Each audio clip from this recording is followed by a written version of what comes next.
You're sitting across from your husband of 35 years at the breakfast table, but now he barely makes eye contact, even seems irritated by the sound of your voice. If this feels like your daily reality, you're not alone. I'm Vernon, and after decades of studying human relationships and exploring both ancient wisdom and modern psychology, I've discovered something profound. What might appear as dislike in aging marriages often hides something much deeper, more complex and, surprisingly, more hopeful than we realize. Many women wonder why their husbands seem to pull away as they both grow older.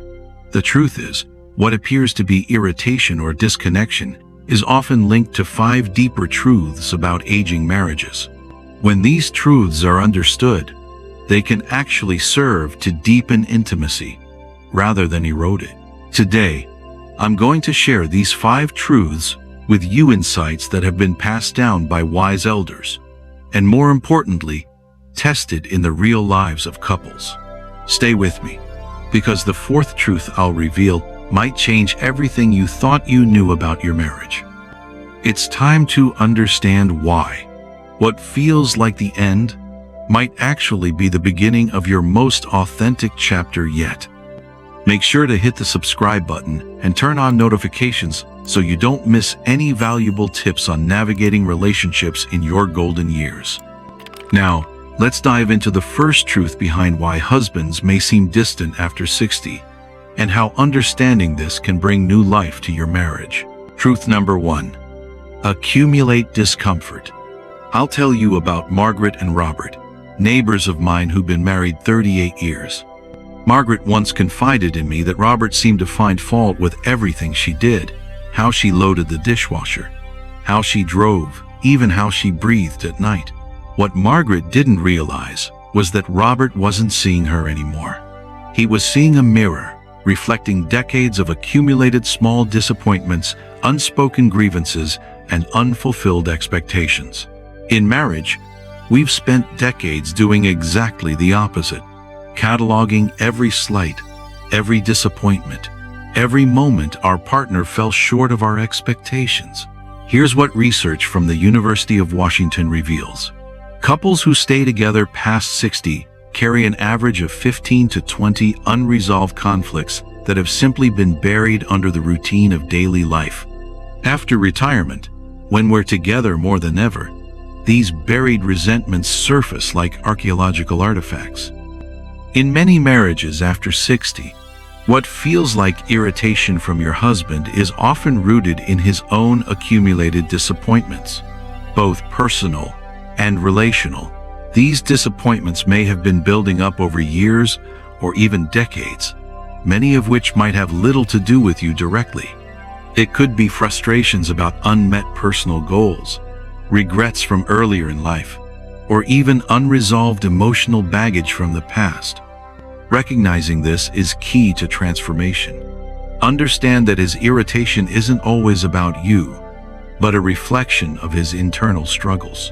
By separating the person from the pattern, you can respond with empathy instead of frustration.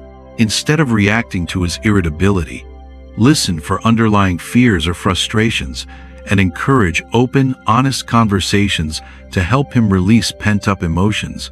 What specific moment from your marriage keeps replaying in your mind?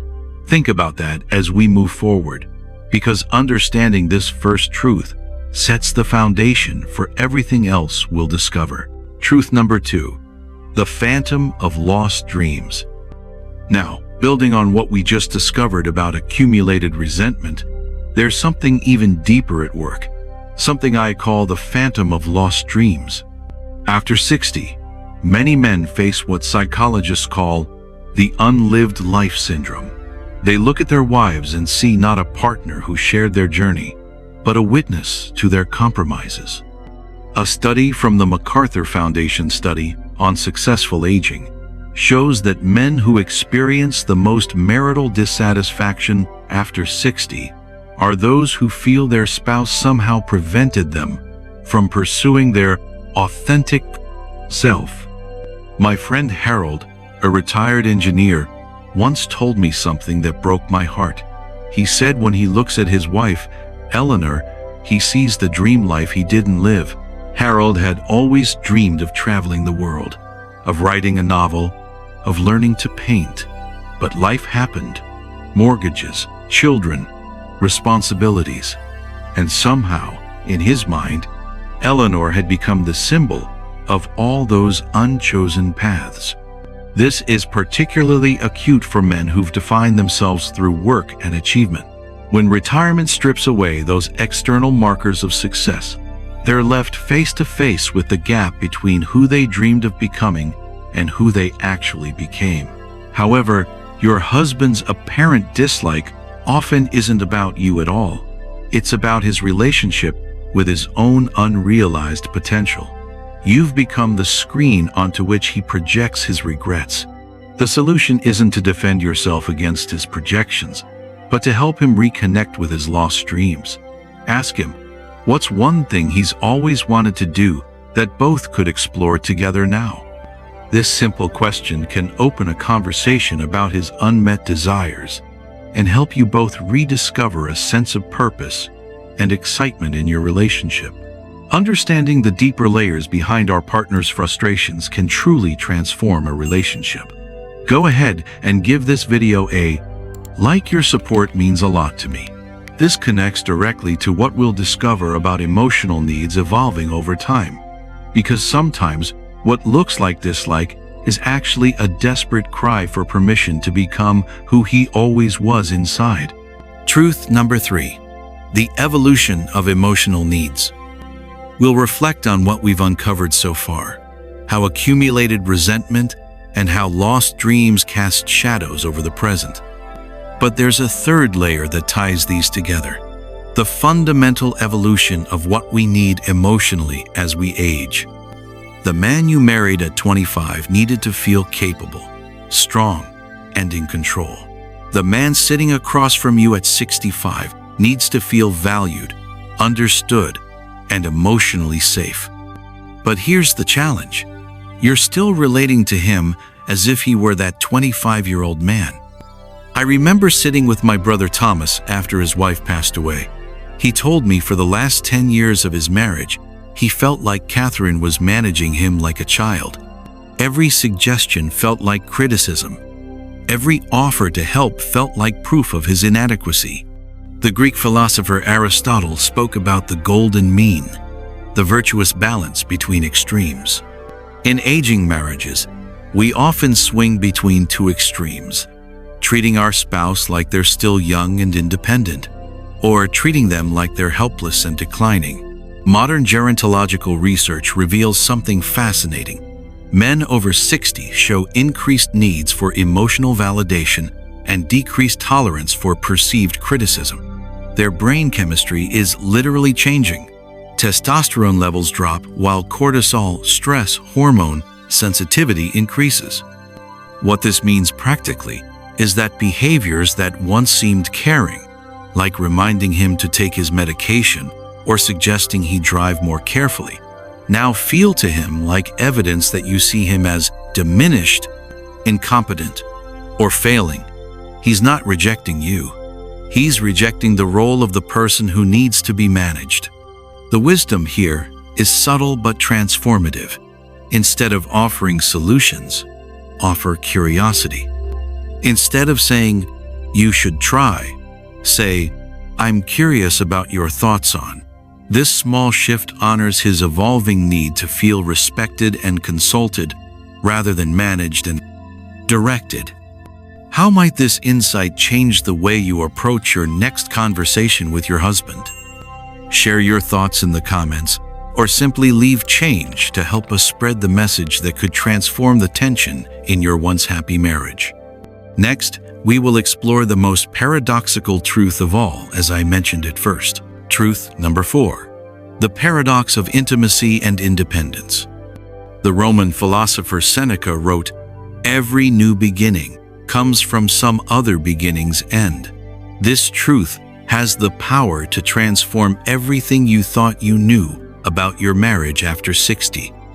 At 60, many men unconsciously sense that they're entering their final chapter, and a primal need emerges: the need to know who they are as individuals before they die. The paradox that ancient wisdom understood but modern couples often miss. The deeper the intimacy, the greater the need for independence. And after decades of marriage, this paradox becomes a pressure cooker. Let me share something from my own experience. 5 years ago, Susan and I went through what looked like the beginning of the end of our 42-year marriage. I had become increasingly distant, critical, and seemingly uninterested in my wife's company. But what I discovered was something profound. I didn't dislike Susan, I just was terrified of losing myself in her.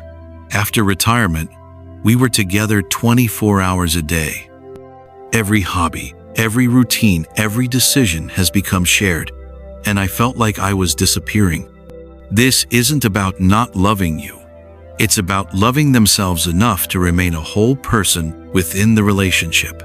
According to research from the Stanford Center on Longevity, couples who maintain the highest satisfaction after 60 are those who've learned what they call connected independence, the ability to be deeply intimate while maintaining separate identities. The dislike you're experiencing might actually be his clumsy attempt to create necessary space for individuation. He's not rejecting the marriage. He's trying to save it by ensuring he doesn't lose himself entirely within it. Instead of pursuing him when he withdraws, create your own space for growth. Develop your own interests, friendships, and adventures. When you stop making his independence about you, you'll often find he naturally gravitates back toward intimacy. Remember, a man who feels free to leave is a man who chooses to stay. The security of knowing he can maintain his autonomy actually makes him safer to be vulnerable with you. This principle will become even clearer as we explore our final truth about the gateway to deeper connection. Truth number 5. The gateway to deeper connection. As we reach our final truth, I want you to consider something that might seem counterintuitive. What if the dislike you're experiencing is actually your marriage's way of asking for evolution? The Persian poet Rumi wrote, "The wound is the place where the light enters you." Sometimes marital dislike is the wound that can let light into places that have been dark for decades. In every marriage, especially as we age, there are moments of misunderstanding, frustration, and even periods of dislike. Those times when it feels like the distance between you and your partner is too great to bridge. But these moments aren't the end of love. They are the very points at which real connection can begin. Contemporary research from the Institute for Advanced Studies in Aging reveals something remarkable. Couples who navigate the crisis of dislike after 60 often report deeper intimacy in their final decades than they experienced in their earlier years, but only if they're willing to let the relationship die and be reborn in a new form. Every relationship goes through phases of misunderstanding and discomfort. The key is to not see these moments as permanent, but as opportunities to rebuild a more profound connection based on the growth you've both experienced. Rather than reacting to the discomfort, try approaching it with curiosity to uncover the deeper cause behind it. Often, the dislike isn't something to fix, but an opportunity to understand unmet needs within the relationship. Instead of defending against his dislike, you become curious about it. Just say, "I notice you seem frustrated with me lately. I'm wondering if there's something you need that you're not getting." This isn't about fixing or changing him. It's about creating space for him to express needs he might not even know. He has the need to be seen as he is now, not as he was. The need to matter in new ways. The need to feel that his life has contributed something meaningful to yours. When you can face these moments together, not as obstacles to avoid, but as stepping stones to something deeper, the relationship shifts and becomes stronger, more resilient, and more intimate. Know someone going through similar challenges in their relationship? Sending this video with them, it could provide the perspective and support needed to navigate the complexities of love and connection after 60. The gateway to deeper connection often opens when we stop trying to return to who we were and start becoming curious about who we're becoming together. Many couples after 60 discover that their dislike was actually a form of loving protection, protecting each other from having to face the scary, beautiful truth that they're both changing, aging, and approaching the end of their story together. Conclusion. We've journeyed through 5 profound truths about why husbands might seem to dislike their wives after 60, how accumulated resentment creates distorted mirrors, how lost dreams cast shadows over the present, how emotional needs evolve with age, how the need for independence paradoxically deepens with intimacy, and how apparent dislike can actually be a gateway to deeper connection. I want you to remember above all, the greatest transformations come not from trying to return to the past, but from having the courage to meet the present moment with curiosity and compassion. Your marriage at 60 is not your marriage at 30, and that's not a failure. It's an evolution. The dislike you're experiencing might be your relationship's way of asking you both to let go of who you were so you can discover who you're becoming. Love after 60 isn't about recapturing young passion.